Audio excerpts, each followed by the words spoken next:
ঠিক 5 বছর পর আমাদের চাচাতো ভাই বাংলাদেশে ফিরে। সেদিন আমরা জানতাম যে উনি বাংলাদেশে আসবে। চাচির সাথে হাতে হাতে অনেক কাজকর্মও করি।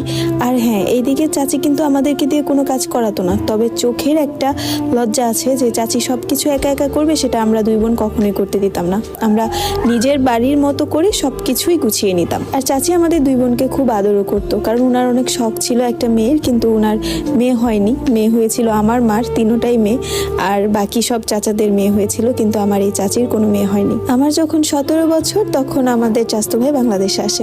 আসার পর আমার বড় বোনের জন্য বিয়ে উনি ওখান থেকেই ঠিক করে আনে। মানে উনারই এক ফ্রেন্ডের সাথে আমার বড় বোনের বিয়ের কথা চলতে থাকে। এটা আরো 1 বছর আগে থেকেই ঠিক ছিল, আমরা মোটামুটি সবাই জানতাম। ওনার সেই ফ্রেন্ডটা সৌদি আরব থাকে, উনি বিয়ে করে ওনার বউকে নিয়ে যাবে, একবারে হজ করিয়ে তারপরে উনি আবার বাংলাদেশে পাঠাবে। আর এই দিক দিয়ে যেহেতু আমার বোন মাদ্রাসা লাইনে পড়তো, তো আমার বোন এক কথায় রাজি হয়ে যায়। আর তাছাড়া ওই ছেলেটা দেখতেও মাশাআল্লাহ ভালোই ছিল। তবে আমার সেই চাচাতো ভাইকে আমি একটু ভয়ই পেতাম, আবার তার প্রতি একটু অভিমানও কাজ করতো, কারণ সেদিন আমি আমার চাচাতো ভাইকে বলেছিলাম আমার বোনটাকে বিয়ে করে ফেলতে, তাহলে আর আমার বোনটা বদনাম হতো না। যদিও বদনাম হয়নি, তারপরেও সেদিন আমার কথাটা সে শোনেনি বলে আমার খুব খারাপ লেগেছিল।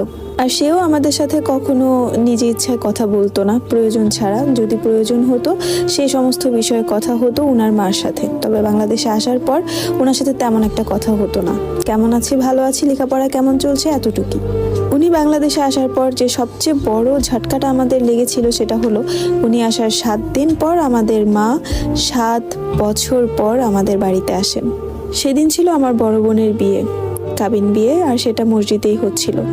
কারণ আমার বড় বোন যেহেতু মাদ্রাসাতে পড়ে আর আমার বড় বোনের যে হাজবেন্ড হবে সেও সৌদি আরবে থাকে, তাই উনি এই ধরনের জাঁকজমকপূর্ণ বিয়ে করতে চাচ্ছিল না। আমাদের বাবাকেও বলা হয়েছিল যাতে করে বাবার দায়িত্বটা অ্যাটলিস্ট পালন করে, কিন্তু ওই মহিলা আসতে দেয়নি। যেহেতু উনি আসেনি আর আমাদের চাচাতো ভাইও জোরাজুরি করেনি, মোট কথা উনি দাঁড়িয়ে থেকে আমার বোনের বিয়েটা দিচ্ছিল।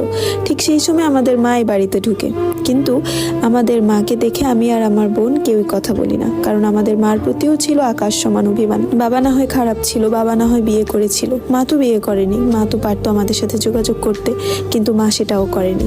মার উপর অভিমান ছিল ঠিকই, কিন্তু মাকে দেখে কান্না থামাতে পারিনি। দুনো বোন দাঁড়িয়ে দাঁড়িয়ে চোখ দিয়ে টপ টপ করে পানি পড়ছিল, কারণ মা তো নারী ছেঁড়া ধন। আমরা তাকে দেখে আমাদের কলিজাটা অনেকটাই ঠান্ডা হয়ে গেছিল। মা যেমনই হোক না কেন, মা তো মাই। মা আমাদের দুই বোনের কাছে এসে আমাদের দুই বোনকে জড়িয়ে ধরলো। যদিও চাইনি তাকে ধরতে, কিন্তু ওই সময়টাতে তাকে সরাতেও পারিনি। আমাদের মা আমার বড় বোনকে আদর করে আমাকে নিয়ে ঘরে গেল। আমার সাথে নাকি তার কিছু ইম্পর্টেন্ট কথা আছে। আমি মাকে কিছু বলবো